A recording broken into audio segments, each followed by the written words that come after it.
Thank you, Mr. President, and I'd ask that these remarks get printed in the Journal today. Without objection, so ordered. Thank you. Our taxpayer-funded employees of this state should not be punished or fired for simply talking to elected representatives or senators.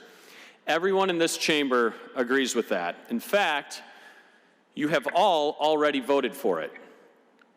We experienced a governor failure last year when she stripped this long-standing and important protection from the 2020 budget. This language has been included in state budgets without objection for more than a decade. So after the governor inexplicably removed this protection from the 2020 budget, I was inspired to introduce this standalone bill that would codify this protection once and for all.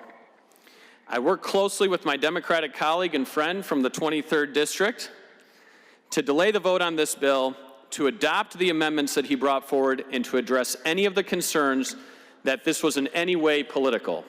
We stood in that room just behind me to work together in a bipartisan way to land on language that we could all support as being fair and reasonable. After all, isn't that what you all say you want, is more bipartisan cooperation? We did that. This bill then passed this chamber unanimously, and then unanimously in the House of Representatives as well. But then we had another governor failure when she vetoed Senate Bill 686. State employees are now left to fear retaliation if they simply raise concerns or objections to lawmakers. And now, like manna from heaven, our governor is claiming that this is somehow unconstitutional to protect state employees and that it violates the separation of powers. And my Democratic colleagues are all of a sudden persuaded by this ridiculous argument. Until today, I didn't know we had so many Antonin Scalias in our chamber. Pay no attention to the fact that the governor herself believes she can act unilaterally with no regard for the separation of powers for the last 135 days.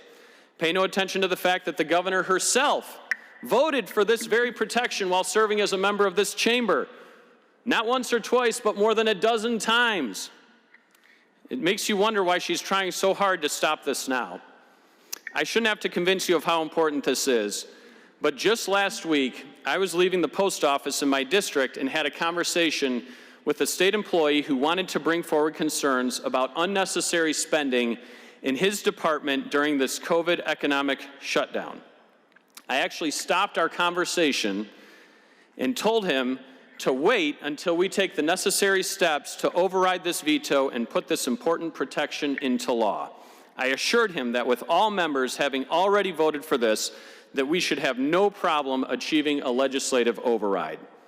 But now, many of my colleagues have gone on record and are set to vote against this override just days after they unanimously voted yes.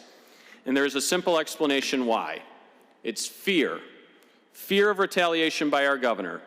And if you, as a protected member of the Michigan Senate, cannot vote your conscience on this override, then how do you expect rank and file civil servants to feel comfortable stepping forward with their concerns for us to address?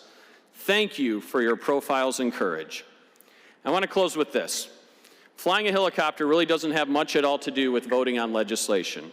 But there's one particular area of overlap that applies to our decision before us, and that is the emergency procedure for a governor failure. What happens is you continue to fly the aircraft, diagnose the problem, take appropriate actions to try to remedy the emergency. Ultimately, when that fails, do you know what you do? You manually override the governor. Colleagues, don't crash the helicopter because you are afraid of our governor. Override this governor failure. Thank you.